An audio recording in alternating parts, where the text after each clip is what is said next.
Well, the temperatures are going up and the rain is starting to come down. And with all the snow gone, I know my yard's in need of some TLC. Spring is officially here, and with that comes spring cleaning. This week, we're going to discuss taking a spring cleaning approach to your finances. Today, we're going to cover 5 areas of your financial life that may need some spring cleaning. The first one is banking. Your banking relationship, your relationship with your credit card companies. The industry is becoming very competitive. So this may be a good time to take a look at the banking relationship you have and determine what kind of fees are you paying. Is there still an annual fee on your credit card? Are you getting perks, travel rewards? Are you getting cash back? Are you still paying for things in your bank account like overdraft protection or getting statements? Whatever the case might be, take a look and see where you may be able to A, save some money, even if that means potentially switching your banking relationship. And on the credit card side, B, are you earning perks of any kind? Those travel rewards, cash back, those may be some great areas to do a little cleanup this time of year. Number 2 is going to be taxes. Now, you've probably already filed your taxes this year, and if you haven't, you might want to hurry up. The deadline is Monday.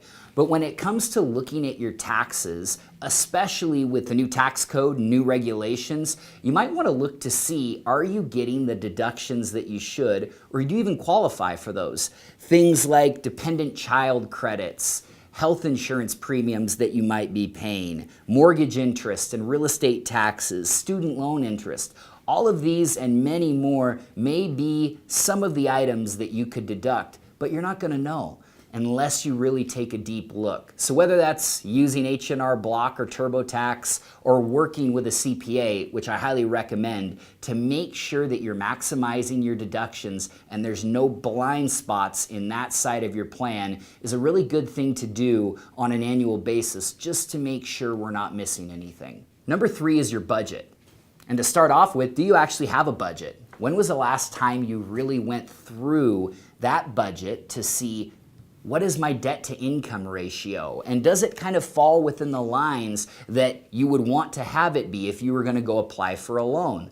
When was the last time you looked through your budget to see, is there any subscription services that I'm currently utilizing that A, maybe I don't need to anymore? Or do we actually really need both Netflix and Hulu? Do we need iTunes and Spotify?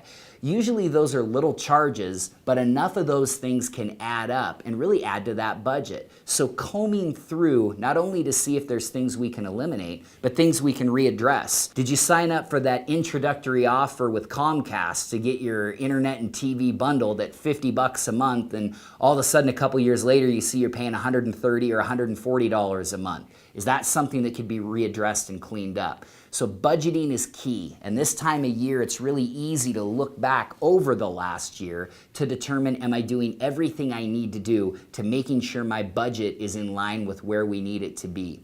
Helpful hint, using something like a mint.com where you can easily go plug in accounts, it can actually help track your budget as well, or we can help too. Number 4 is retirement, and more specifically your retirement plan. It's never too early to start planning, and it's never too late to take another look at that. And whether that's looking at, should I up my 401k contributions? Is this a good time to consolidate accounts and have them all in one place? Having numerous accounts and bringing them into one, which could maybe help reduce fees. Just addressing the retirement plan as a whole to see, am I on track? Is there any blind spots? And is there guardrails around my plan to make sure as long as I'm headed in this same direction, am I going to be okay? Retirement planning is an ongoing process, and whether it's looking at it every spring or just on an ongoing basis, it's a really important thing to do. So if it's been a while, now may be the best time. And number 5, last but not least, is legacy planning. Even though spring is a time for rebirth, it doesn't mean that we can avoid this topic. So when it comes to legacy planning, what I'm talking about is getting a will established or making sure and looking at a will that maybe you did a long time ago but haven't updated. Making sure you have power of attorney for both medical issues and financial issues. And is the power of attorney maybe you established a while ago still the person that you want to be in charge of those things?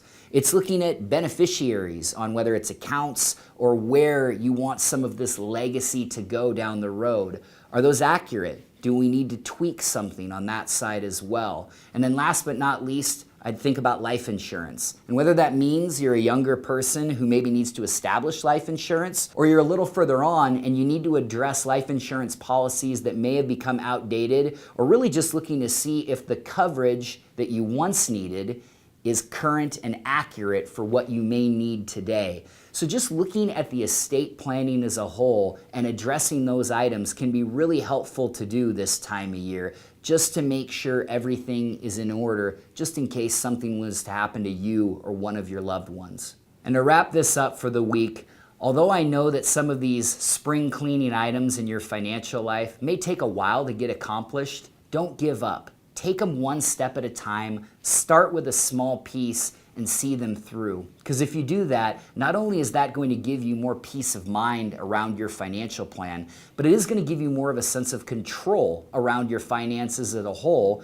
And if you take care of it now, it becomes easier to do year over year. One last item that I'll touch on is next Thursday, April 18th, we do have our quarterly event coming up at Nectar. We have a great presenter talking not only about topics like this, but also talking about how we're aging differently than generations have in the past. So if you're free next Thursday, give us a call. We can certainly RSVP you for that event. Looking forward to seeing you soon.